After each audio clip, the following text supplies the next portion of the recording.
Jean Doe narrates the film. It's based on his memoir, and he has like a light sense of humor, which we wouldn't know until once he learns how to communicate. But I think it's interesting because he provides this comic relief. I'm so happy you say that. I mean, it was really, really very important for us, and for Julian, and for me also, because that's what I loved.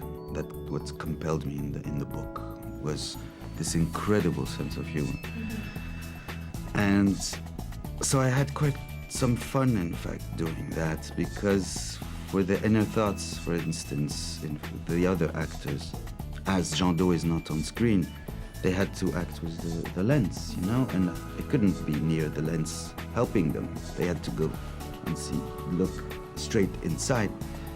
So with Julian, we had this idea, why don't we do the sound right now, in the same time, the inner thoughts in the same time, and not as it's usually done 3 months later, and you already have another life working on another film. He's commenting on what they're saying to him spontaneously. That was a huge plus for keeping the audience and the rest of the people in the movie together, because you really feel like you're with him, like you are him. Yeah, it's a bizarre thing, because you're working in front of a lentille, a camera, and your partner is not there. You say hello to the morning. He went in his box doing his stuff. You're doing your stuff, but we talk to each other all the time.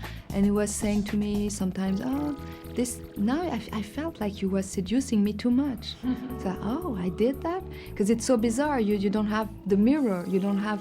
Because usually the other character is it's a little bit, you receive, but you see if you have an effect or in a good way to your partner. I had a monitor, and I could see what the actors were doing, and I could hear what they were saying, and I tried to, and Julian said, just say whatever you want.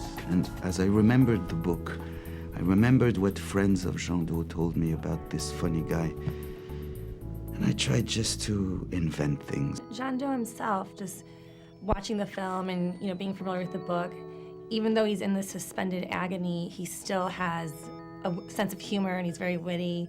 And you did an amazing job of putting that on screen. I'm just curious how that affected you as a person on a personal level, just being involved in this story. And I learned something about the people that worked at the hospital and the patients, and that was amazing, to see how generous people could be with each other.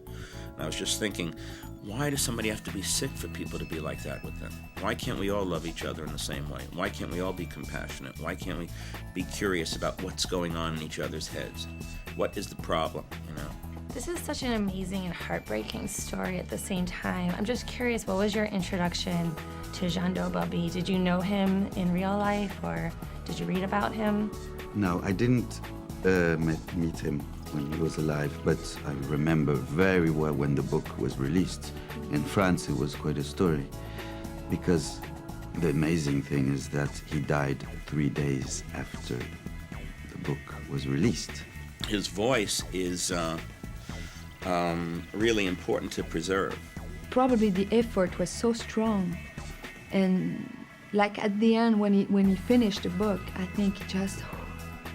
And so maybe like all his strength, he gave all he has to his book.